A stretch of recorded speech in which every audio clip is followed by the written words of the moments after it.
Hey guys what's up, आज हम बात करेंगे अपने नए चैप्टर की, that is matrix. Well, class 12th का ये बहुत इजी चैप्टर है और इसमें हमें जो पढ़ना है वो है एडिशन, सब्ट्रैक्शन, मल्टीप्लिकेशन, जो हम बचपन से पढ़ते आ रहे हैं लेकिन एक नए अंदाज में, एक नए तरीके से।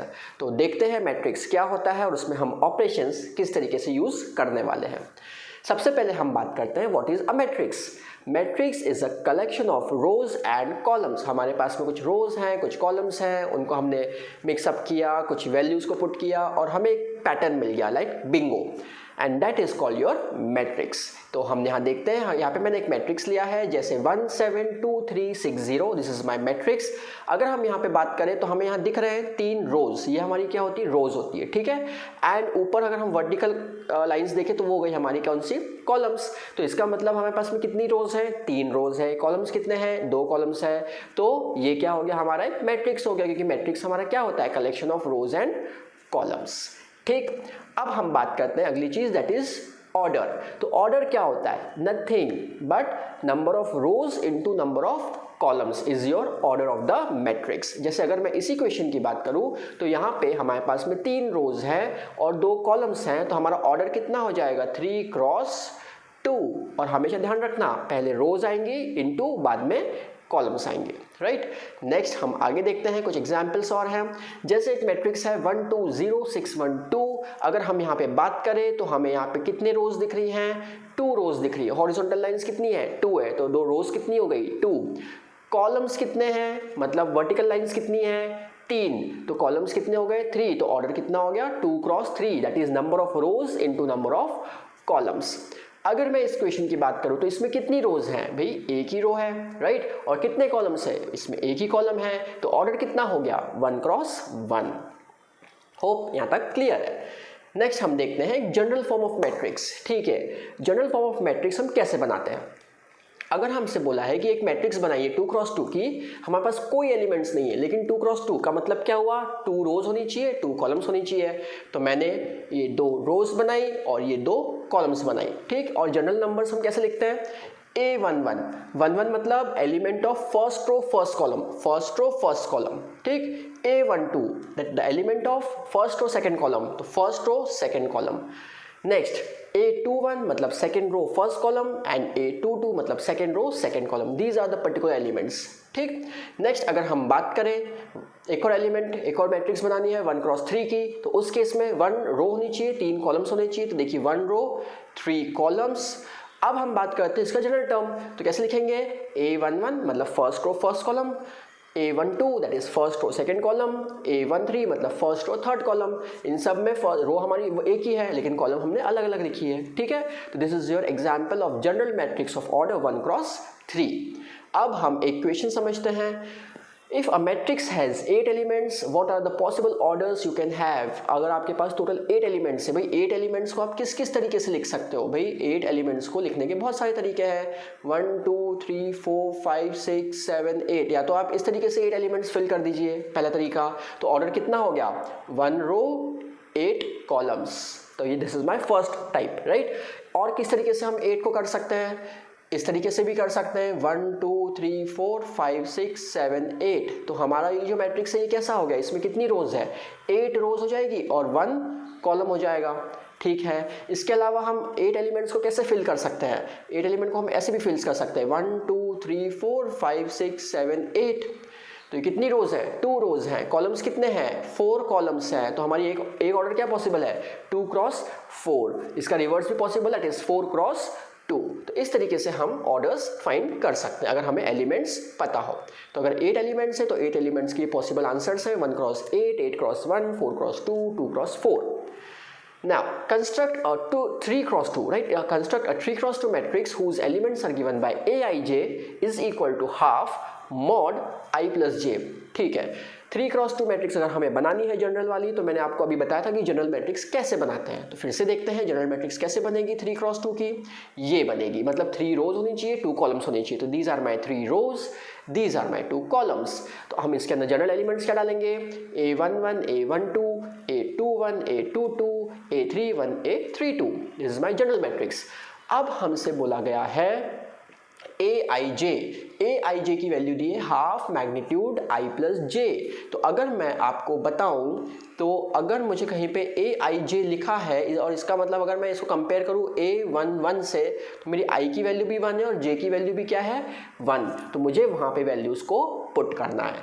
ठीक है, अगर मैं बात करूं A32 तो मेरा आई की वैल्यू कितनी है 3, जे की वैल्यू कितनी है 2। तो इस तरीके से मैं अब आई और जे पहले फाइंड करूंगा और उन्हीं आई और जे को मैं सब्स्टिट्यूट करूंगा जहां जो क्वेश्चन में दिया है। तो अब हम यहाँ पे देखते हैं, जैसे अगर मुझे A11 निकालना है, अब यहाँ पे देखिए फॉर्मूला हमें पता था पहले से ही, A11 निकालना है तो I की जगह 1 रख दीजिए, J की जगह भी 1 रख दीजिए, तो कितना आ गया हाफ मॉड 1 + 1, 1 + 1 कितना होता है 2, तो 2/2 कितना हो जाएगा 1 हो जाएगा। ठीक है, इसी तरीके से अगर मुझे 1 2 बोला है तो I की जगह में 1 पुट करूंगा और J की जगह में 2 पुट करूंगा, तो यहाँ मुझे कितना मिल जाएगा 3/2। इसी तरीके से आप 6 एलिमेंट्स फाइंड कर सकते हैं, जरूर ट्राई करिएगा एंड देखते हैं आप लोग क्या आंसर फाइंड करते हो। So this is our answer, that is 1, 5/2, 1/2, 2, 0 and 3/2। ठीक, अब हम बात करते हैं टाइप्स ऑफ मैट्रिक्स की।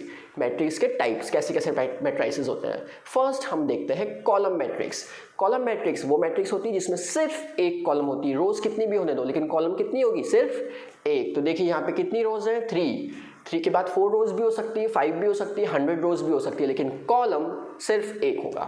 ठीक, नेक्स्ट हम आगे देखते हैं रो मैट्रिक्स। रो मैट्रिक्स मतलब रो होनी चाहिए, तो सिर्फ एक रो होनी चाहिए। ठीक, तो यहाँ पे हम देखते हैं, यहाँ पे हमारे पास में क्या है एक रो है लेकिन कॉलम्स कितने भी हो सकते हैं। तो यहाँ पे देखिए कॉलम्स कितने 3, वो कॉलम्स 3 भी हो सकते हैं, 10 भी हो सकते हैं, 1000 भी हो सकते हैं, कोई दिक्कत नहीं, लेकिन रो सिर्फ एक रहेगी। तो this is my row matrix.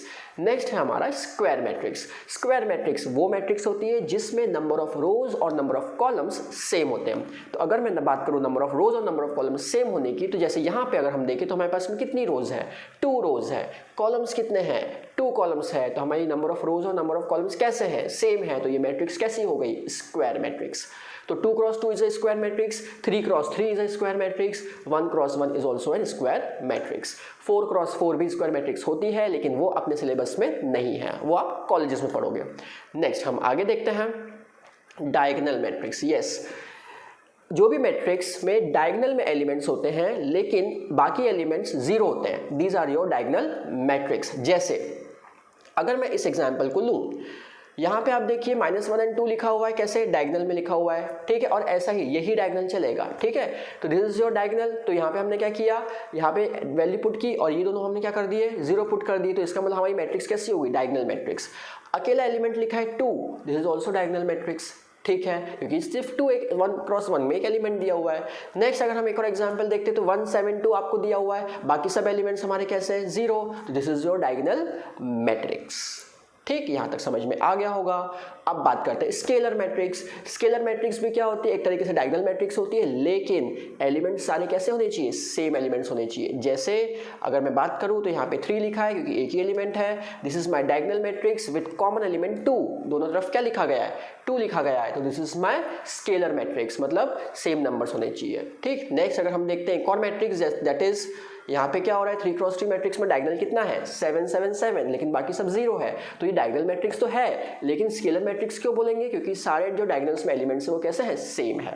ठीक, नेक्स्ट हम आगे देखते हैं आइडेंटिटी मैट्रिक्स। आइडेंटिटी मैट्रिक्स क्या होती है हमारी, जिसमें सिर्फ 1, आइडेंटिटी का मतलब क्या होता है 1। तो अब यहाँ पे हम क्या बात करेंगे कि अगर मेरे डायगोनल्स में यहाँ पे क्या है 1 है, तो 2 × 2 में मेरे पास में 1 1 दोनों आ गए, 3 × 3 में भी क्या हो रहा है 1 0 0 0 1 0 0 0 1, तो this is your identity matrix जिसमें डायगोनल में क्या आना चाहिए 1 आना चाहिए। जीरो मैट्रिक्स नाम से समझ में आ रहा है जिसके सारे एलिमेंट कैसे होने चाहिए 0। ठीक, चलिए अब हम देखते हैं इक्वालिटी ऑफ मैट्रिक्स। यस, ये यहाँ से आते हैं क्वेश्चंस, यहाँ से शुरू होता है हमारा question part. Equality of matrix का मतलब होता है कि अगर आपको 2 मैट्रिक्स इक्वल दिए हैं तो पहले एलिमेंट को पहले एलिमेंट से इक्वेट करो, दूसरे एलिमेंट को दूसरे एलिमेंट से इक्वेट करो। इक्वेट का मतलब होता है कि दोनों एलिमेंट्स कैसे हैं सेम है। मतलब फॉर एग्जांपल अगर हमारे पास में 2 मैट्रिक्स इक्वल दी हुई है तो इसका मतलब ये हो गया कि ए की वैल्यू 1 हो गई, बी की वैल्यू 7 हो गई, सी की वैल्यू 0 हो गई, डी की वैल्यू 2 हो गई। Just comparison, nothing more than that. ठीक है, अब हम इसी की तरीके से और चीज़ें देखते हैं। क्वेश्चन दिया है कि यस अगर आपको बोला है कि this matrix is equal to this one, दो मैट्रिक्स हमें इक्वल दी हुई है और हमें बोला है कि x y z a b c की वैल्यूज फाइंड करनी है, तो ये आप फाइंड करिएगा। मैं आपको पहले हिंट देता हूँ क्या करना है। पहले एलिमेंट को कंपेयर करो पहले एलिमेंट से, तो x प्लस 3 इक्वल टू कितना हो गया 0, तो x की वैल्यू कितनी आ गई -3 आ गई। इसी तरीके से z प्लस 4 को इक्वेट कर दो 6 से, तो z plus 4 is equal to कितना हो जाएगा 6 हो जाएगा, तो z की वैल्यू कितनी हो जाएगी 6 minus 4 that is equal to 2। इसी तरीके से आप बाकी एलिमेंट्स भी कैलकुलेट करिए, बहुत ईजी है, सिंपल सा। एक जो आप लोगों ने 7th 8th क्लास में जो लीनियर इक्वेशंस पढ़ी है ना, वो यहाँ पे यूज होंगे, ठीक है। तो इसी तरीके से हम लोगों ने क्या किया, सारी वैल्यूज को कैलकुलेट किया। एक और एलिमेंट देख लेते हैं ताकि किसी और बच्चों को कन्फ्यूजन ना हो।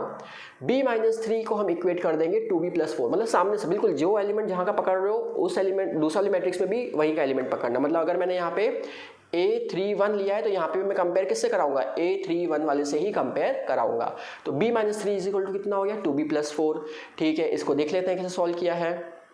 ये रहा, देखिए